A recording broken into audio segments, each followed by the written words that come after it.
Hey team, and welcome to another video in the Astrological Magical Elections video series. Today we're going to talk about magical electional opportunities that we have available to us between the Scorpio New Moon on November 15th until the Gemini Full Moon on November 29th. So we actually have a good amount of charts to talk about for this 2-week period, which is really fantastic. It's a waxing moon period, and so we typically want to take advantage of those whenever we can because they tend to be more positive and more growth oriented. The action, so to speak, is going to be kind of contained within a tight time period between the 19th and the 25th, a little bit depending on where you are and how you observe the international dateline, but kind of within those 5 and 6 days, we're going to have kind of a concentration of different talismanic opportunities. So hopefully there's something in here that you find interesting and kind of want to take advantage of. Absolutely dive into it, and there are a couple that you could probably even use a little bit more synergistically together. So in the last video, I made a promise that I was going to do better about starting the videos from different locations rather than just using North America as the start and then kind of like tapering off on things I have to say about the other locations. So I'm going to keep that promise to you today, and we're going to start instead with Australia and save North America for last. So our first electional opportunity for the Australian continent is going to be for November 22nd at around 3:30 a.m. And here we're going to focus on a 26th Lunar Mansion talisman. The 26th Lunar Mansion is one that is primarily about establishing or reinforcing relationships, particularly like friendships or romantic love, and helping to kind of facilitate or repair or bridge or connect us with people who are or may be potentially important to us. So this is a really great talisman to utilize if there's been like a strain on a friendship or a relationship that you want to soothe out, kind of reopen communications, and kind of allow, of course, for understanding and forgiveness. On the other hand, you can also use this talisman a bit more generally to kind of make oneself open to relationships and friendships. Maybe if there has been, betrayal or hurt feelings in the past, and so you kind of closed yourself off, or just for whatever reason you feel like you can't be open and like trust or connect with people the way that you may be used to. This can be a really great talisman to help facilitate that and to help bring in more helpful influences, more trustworthy influences in your life, or maybe you've chosen the wrong friends in the past. It happens to everybody. But this can help you kind of overcome that a lot more easily. So taking a look at our election chart, we have the moon here placed in the 5th house in this mansion, in this 26th lunar mansion. And at this time, she's applying this square to the sun. So squares are often a little bit more complicated or a little bit more difficult to deal with. Typically, you want the more friendly aspects like the sextile or the trine. But a square is better than no aspect at all, and definitely better than an opposition. So squares are still okay. They're just not as ideal as we would like to have them, especially in a talisman that's a little bit more about relationships and kind of the easygoing and translation of that. So the square makes it a little bit more complicated to work with, but having this aspect with the sun is always really good. I always really enjoy the sun moon aspects, whether that's the square, the trine, or the sextile, and try to highlight it whenever I can the talisman that falls within, because they tend to be kind of like supercharged or more important, we'll say, during that lunar cycle. So here we have the square with the sun, and at the same time we've got Venus conjoined the ascendant, which I think is really helpful and really nice, especially since Venus is the planet of course, relating, of relationships, of love, and all of those good things that this lunar mansion is a little bit more focused on, really. At the same time, we've got the moon being free from the beams of the malefic planets. She's not affected by it. The ascendant is also actually, now that I'm looking at this, I've got the ascendant a little bit too close to this square of Saturn down here. Like the square of Saturn is at 27 degrees of Libra, so kind of within a few degrees. So what I would recommend doing, now that I'm seeing this kind of with fresh eyes since making the list a couple of days ago, what I would probably recommend is pushing this ascendant back more into like 3 or 4 degrees of Scorpio to keep the square from Saturn from intersecting with it, because the ascendant doesn't have a very big orb when it comes to aspects, usually within 5 degrees. So if we push that a little bit further into the beginning of Scorpio, we're able to maintain the Venus conjunction with the ascendant, which is what we want, while then freeing up Saturn, the ascendant from the square of Saturn by pushing it, more than 5 degrees away. So glad that I caught that. And this is a good example of kind of like how the thought process goes when you're making these elections, or like kind of what you're looking for. So I'm glad that I caught that, and I was able to kind of share that correction in real time with you guys as I was seeing it, kind of picking up where I left off. The next thing that we want to worry about is the ruler of the first house, which is Mars, because Scorpio is on the ascendant. Mars is here in Aries in the sixth house. That's just kind of the relationship that happens when you have Scorpio rising and Mars in Aries. It's going to fall in the sixth house. Cadent houses aren't super awesome for the ruler of the first house to be in, but since Mars is still far enough away from the square of Saturn to be with an orb, we don't have to worry about that, and we kind of have a pretty stable chart here. So I recommend this chart for a 26 Lunar Mansion talisman, and instead of the original time that I shared, the like 3:30ish, maybe closer to 3:45. This chart right here exactly is set for 3:43 a.m. to give you a little bit of space from that square of Saturn that I initially kind of overlooked. There is an alternative time for this 26 Lunar Mansion talisman that I can share that's a little bit later that morning, closer to 9 a.m.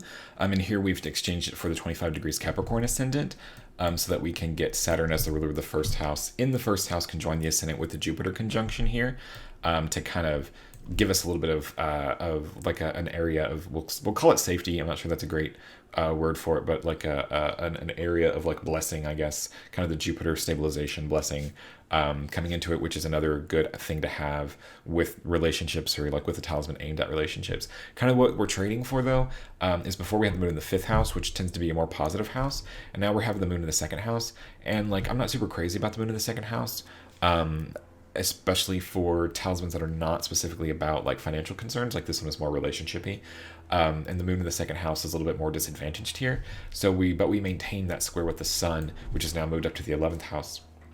So this is just an alternative for that other earlier chart in the morning, or I guess in the middle of the night, really, 3:43 a.m. And you kind of switching the moon out to a house that she doesn't quite do as well in, and you're exchanging the benefic planet on the ascendant, where we had Venus, now we have Jupiter, and now the ruler of the first house is also conjoined Jupiter. The ruler of the first house is a little bit better placed. So just an alternative to that. If you didn't feel super comfortable with the first chart, this second chart can be a good alternative to explore as well.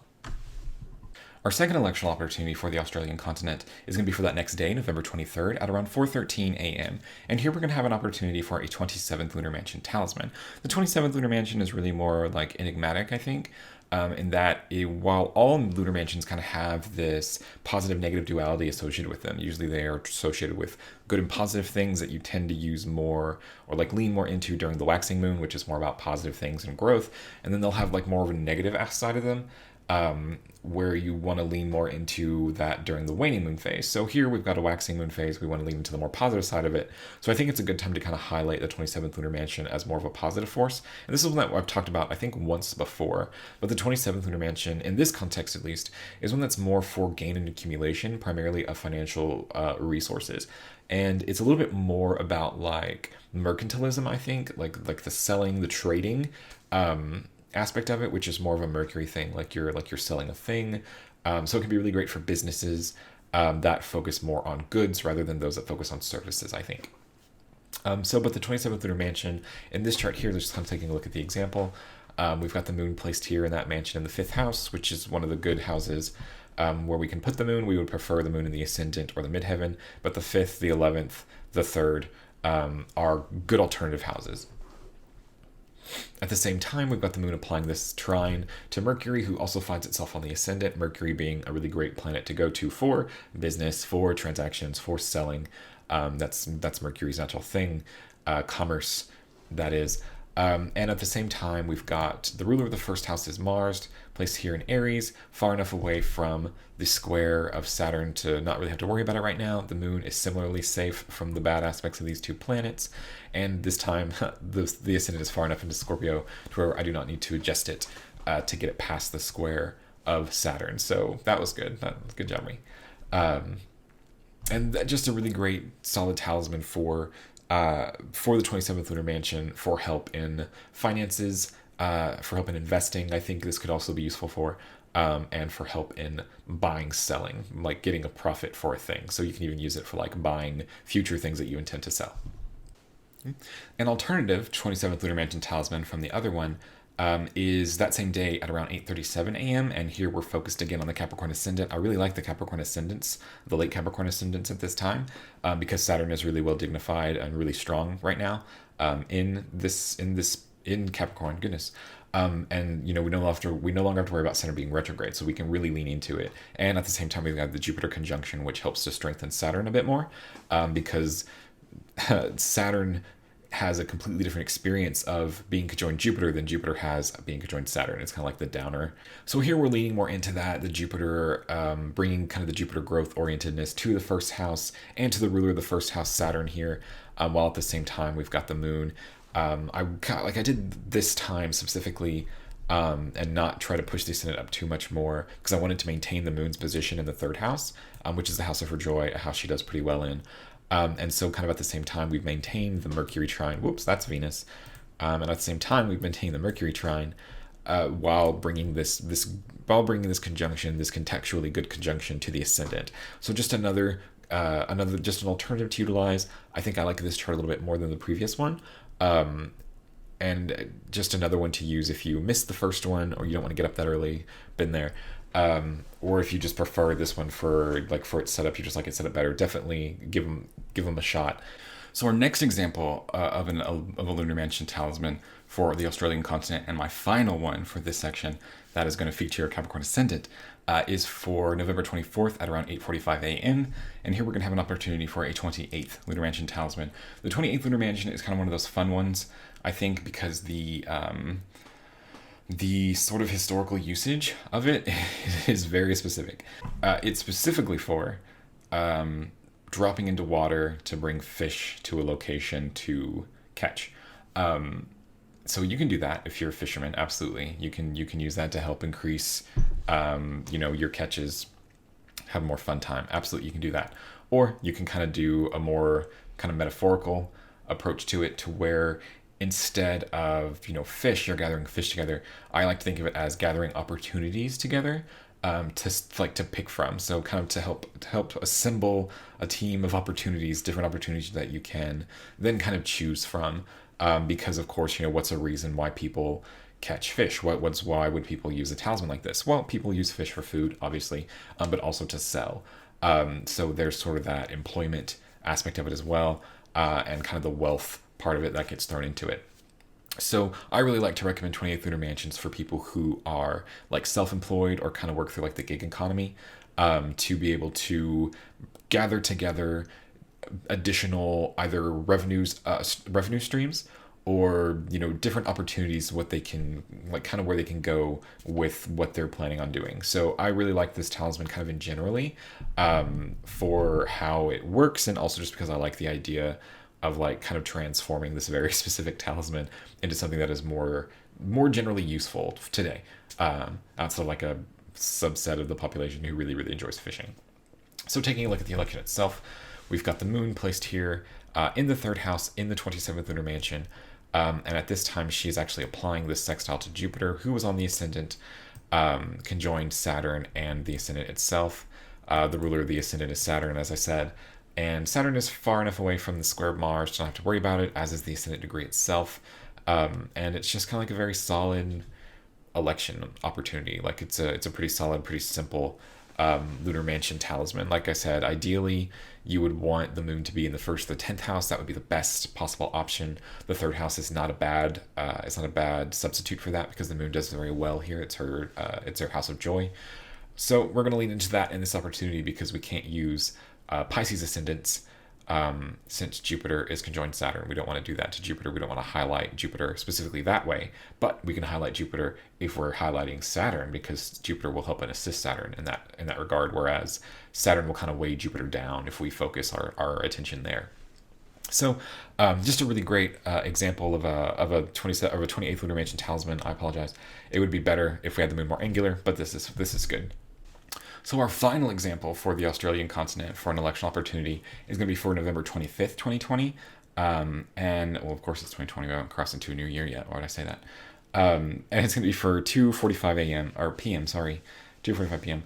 And here's going to be an opportunity for a first Lunar Mansion talisman. So I was really hoping that I would be able to get this as a sun-moon trine. That's really what I wanted. It's because you can see the sun's at 3 Sagittarius and the moon's at 6 Aries. So the trine is separating, but I was really hoping that I could get this applying, and I was not able to for this example. So that's unfortunate. But what we do have is we have the moon applying the conjunction with Mars, who is in the ascendant, the ruler of the first house, far enough away from the square of Saturn currently to not really have to worry about it. Getting closer though, so after these, either after this lunation or the next one, we're probably not going to be able to use Mars or Saturn, which is really going to limit us on what we can utilize as far as election opportunities go. So that's going to be annoying to work with later on. But for right now, we're not into the thick of it yet, so we can still use these two planets pretty well, which is good because they're really all we have, which is going to make later really unfortunate. But we'll burn that bridge when we get there, I suppose. But here we've got the moon applying to Mars, who rules the first house, who's strong in Aries in the first lunar mansion, which is a mansion that is much like which is very energy focused and like motivation focused, and like I always use the phrase like like lighting a fire under you to get you going. That's really good. That's what the first mansion is really for. To help you move forward with things, to help you kind of bring things into materiality by acting on an idea that you have. That's what the first mansion is for. Mars is really great for that. I would have preferred the sun, honestly, but Mars is a good second for this. So again, just another good opportunity to use for this if you have some idea that you've been sitting on for a while that you need to go out and that you need to do, or if you're just kind of like generally low energy for a past while. We're about to enter the darker seasons, and I guess this isn't a problem for Australia now that I'm thinking about it, because you guys are not entering the darker seasons, but for the rest of us, I'll circle back around to that. Put a pin there. So moving on now into the Western European continent, we're going to have what is really our first planetary talismanic opportunity for a long time, and this is going to be an opportunity for a Saturn talisman, which takes place on November 19th at 12:36 p.m. So this talisman was surprising. I was like, what? And I had to go back and take a look at it again. But I was really surprised to find it because I didn't think that there would be an opportunity for one. And this is one that's specifically for Western Europe. Like, you're not going to get this, unfortunately, in North America or in Australia, because the moon will not be conjoined to Saturn during the Saturn hour in those locations while it is angular, which is just the way it shakes out sometimes. But here we do have that. We have the moon applying the conjunction of Saturn while Saturn is in Capricorn. Conjoined the ascendant, unafflicted by Mars. We're far enough away not have to worry about the square of Mars. Both of these planets are moving quickly, and at 12:36 it will be Saturn's hour. It will begin the hour of Saturn, and so now you got to be quick. Like, you got to be fast, guys. You got to be fast. So like, if you can make a Saturn talisman, if you can execute it, plan it, and all that stuff. I guess the planning's already happened. If you can execute it within kind of a quick time frame, then you're golden, because this talisman our window here is only from 12:36 until 12:50, until Saturn falls off of the angle and goes past kind of the 5-degree allowances into the 12th house. Then you're done. So a very short window here, and it might not be something that a lot of us can actually utilize, just because you've got like 14 minutes. So if you can't, that's totally fine. But I just wanted to bring it to everyone's attention because it is an opportunity. It fits the bill. It fits all the check boxes are there. But it is very quick, and then it's over. So if there's something that you can't really, if you can't really make a talisman within that time period, then I wouldn't stress about it. I wouldn't rush it so much. But if you can, awesome. So our next opportunity for Western Europe is going to be for a 25th Lunar Mansion talisman, and that takes place on November 21st at around 12:20 p.m. And now we're back to the Capricorn ascendants. Yes, more Capricorn ascendants, all Capricorn ascendants all day. And so the 25th Lunar Mansion is one that I'm not sure I've gotten to talk about before, but this is a mansion that is very similar to the 28th Lunar Mansion that I talked about in the Australian section, and that the 28th Lunar Mansion is a talisman that is very specific in what it's used for, and that historically, in the texts, it's talked about as a talisman that you make and put into water to congregate fish for fishermen to catch. Very literal, very specific application. And you can kind of extrapolate off that to use more generally today, by connecting it more with like wealth opportunities and income streams, which is what fish typically are.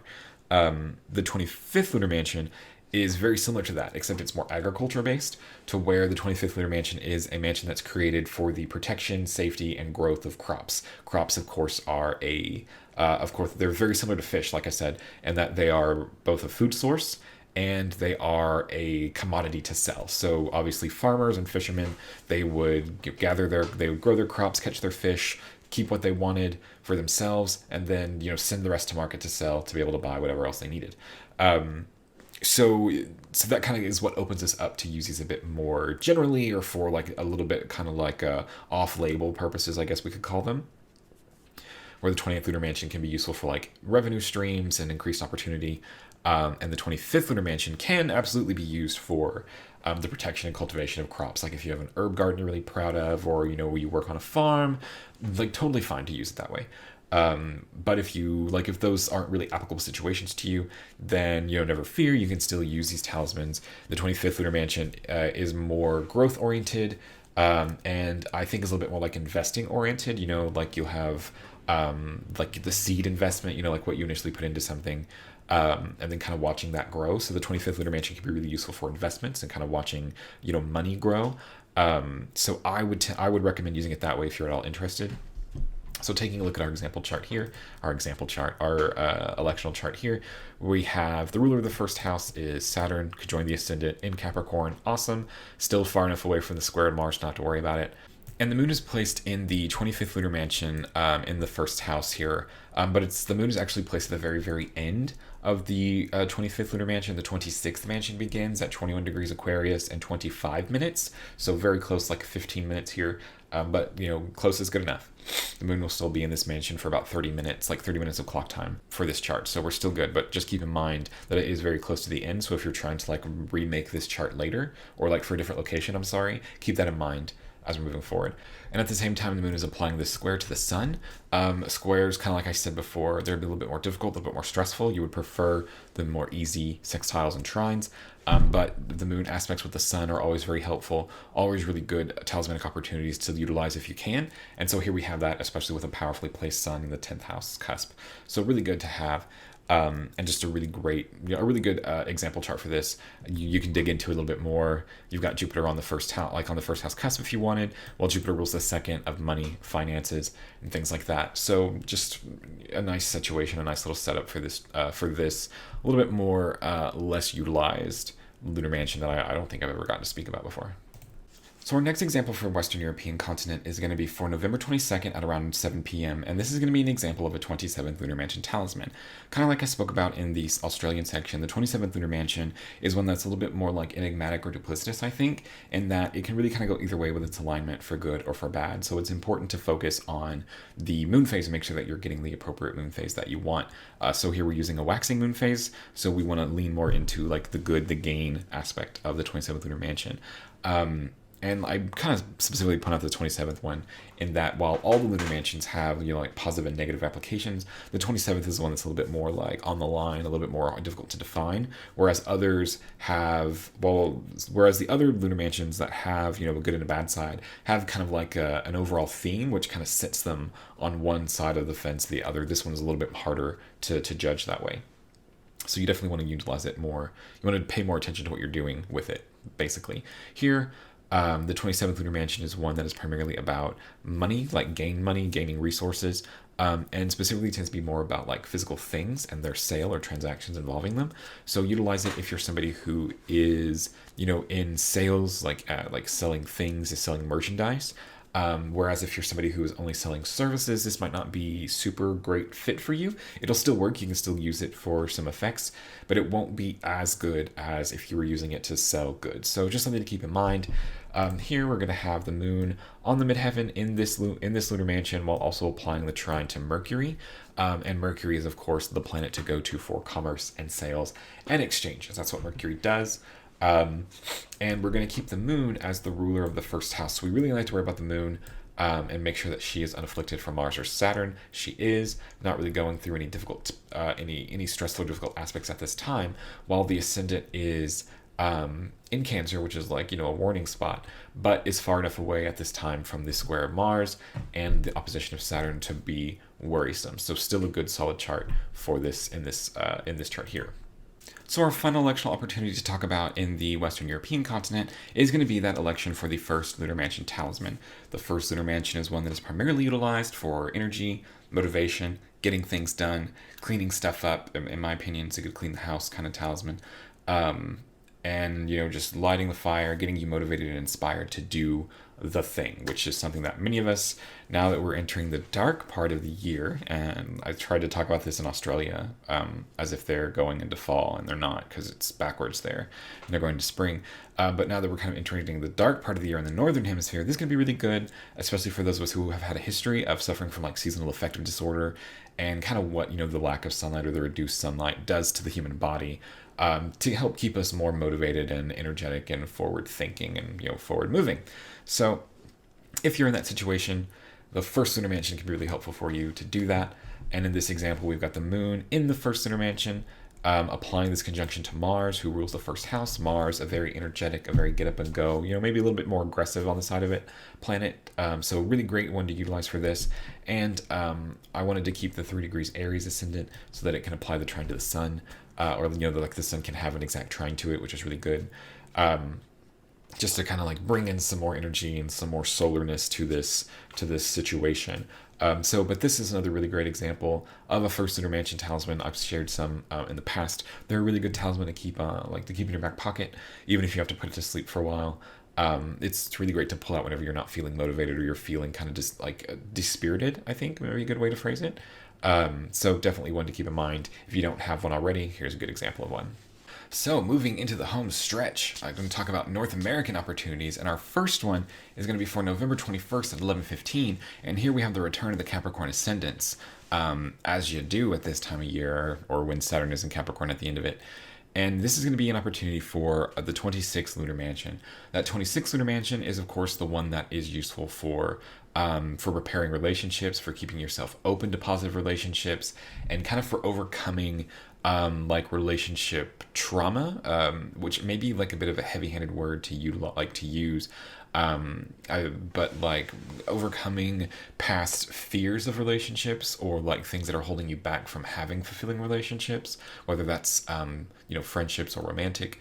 A good talisman for that. A good talisman help you kind of work through and be open to and bring positive, trustworthy people into your life. You want this talisman if you're having issues in any of that, with any of those things. So here we're going to have the moon placed in the 26th lunar mansion while in the first house, and applying the square to the sun. Again, squares, not the most ideal aspect to have. You would prefer sextiles and trines, but squares are better than nothing and better than oppositions for sure. And I always like to utilize sun-moon aspects, especially in like relationship type concerns, just because like even in natal astrology, sun-moon aspects or like aspects involving the luminaries can be really great from like a synastry perspective. And this is just kind of like leaning into that, or like on like a more magical scale. So while this is happening, we've got Saturn ruling the first house from the safety of the first house, not having to worry about this square with Mars yet, while also being conjoined Jupiter here, which kind of helps us bring some stability and some peace to the situation here. So very useful, very helpful for that. Definitely pick up this talisman if you are in need of it. Our next election opportunity is actually for that next day, November 22nd at around 11:22 p.m. or a.m. I'm sorry. And here we're focused on a 27th Lunar Mansion talisman. This is that like more duplicitous, enigmatic one that we're going to utilize for increasing resources, and more for like commerce and selling goods. So if those are things that you tend to do, if you have a business that is more goods oriented, selling, this is a good opportunity. This is a good talismanic pickup to help with that, to help increase what you can get out of it. And here we're going to have the moon placed in the 27th Lunar Mansion, in the first house, while applying the trine to Mercury, the planet of commerce, sales, and goods. And so this chart is a little bit awkwardly timed, I think. We're going to keep like this first degree of Aquarius, so kind of breaking the combo of the Capricorn ascendants, to keep Saturn in the first house, to keep Saturn on the ascendant, conjoin that Jupiter there. But we kind of have to play like the balancing game, to where you want to keep Saturn angular without going 5 degrees past the ascendant. So you don't want to have like a 2-degree Aquarius ascendant, that's too far. While also keeping the moon down here, from being too close to being pulled into the second house by being about 5 degrees before that cusp. So I didn't want the moon in the second house. I prefer the moon in the first house. but at the same time, I would keep Saturn close to the ascendant. So this one you might have to play around with when you're trying to time it or trying to change it to your location, because like where I am, my first house looks like this, but depending on where you go, your first house may be wider or smaller, and you may not be able to really utilize it like this. So I say all that, but then I also say that, typically, I don't like the moon in the second house for Lunar Mansion talismans. Like the moon in the second's not a great house. She doesn't particularly care for that house. But I'm also aware of the fact that in this example, specifically in this election, the moon in the second house is very appropriate for the goal, right? The goal is for like sales, for increasing money, and for like selling and exchanging goods. And that's what the second house is about. The second house is about finances and goods. So it's very, we're going to say, on brand for the moon to be here in this specific election. So if your moon is in the second house when you relocate this chart for your location, don't feel so bad about it. I would say go ahead and use it. While also kind of keeping in mind that the second house is not one of the best houses for the moon. So that might be a talisman that you kind of keep tabs on and see how well you really feel like it's working for you. And don't feel bad about having to toss it if you don't really see any meaningful changes, because I'm sure there will be other opportunities for this or better ones for the same thing in the future. So just kind of keep that in mind about like the balance between Saturn on the ascendant and the moon in the first house not going into the second, while also being aware that the moon in the second is kind of, is practical for what you're trying to accomplish with this talisman. So our next electional opportunity for the North American continent is going to be for November 23rd at around 7:34 p.m. And here we're going to have an opportunity for the 28th Lunar Mansion. The 28th Lunar Mansion is one that is more used today for like a gathering or accumulating opportunities to choose from, or gathering and increasing one's revenue streams or revenue options. So definitely a fun one to keep in mind if you're somebody who is self-employed, works through like consultation or contractor work, or is a part of like the gig economy. I really like this talisman to help those people do better in those areas. And here we're going to have the moon placed on the midheaven in the 28th Lunar Mansion, and you can even include the part of fortune in this. That's a neat addition. While at the same time the moon is applying this sextile with Jupiter. Jupiter, of course, being the greater benefic planet who wants to stabilize and provide opportunities. Definitely good to work with here. And at the same time, we're going to have the moon as the ruler of the first house in the 10th house, and keeping the ascendant free from afflictions from Mars. We're too far from that square to really have to worry about it. Aspects with the ascendant need to be kind of within 5 degrees, since the ascendant is not a planet that has its own orb, and we're too far from the opposition of Saturn to have to worry about. And kind of the same thing with the moon. She doesn't have to worry about either planet's bad aspect. So again, just another kind of like really simple, not really a whole lot to say about this chart. Just because it is very just like, but there you go. I guess you can throw in this trine to Venus for the ascendant if you want. Like, that's a neat addition. But other than that, there's just not really a whole lot to say about it. It's just kind of like a very textbook open shut kind of thing.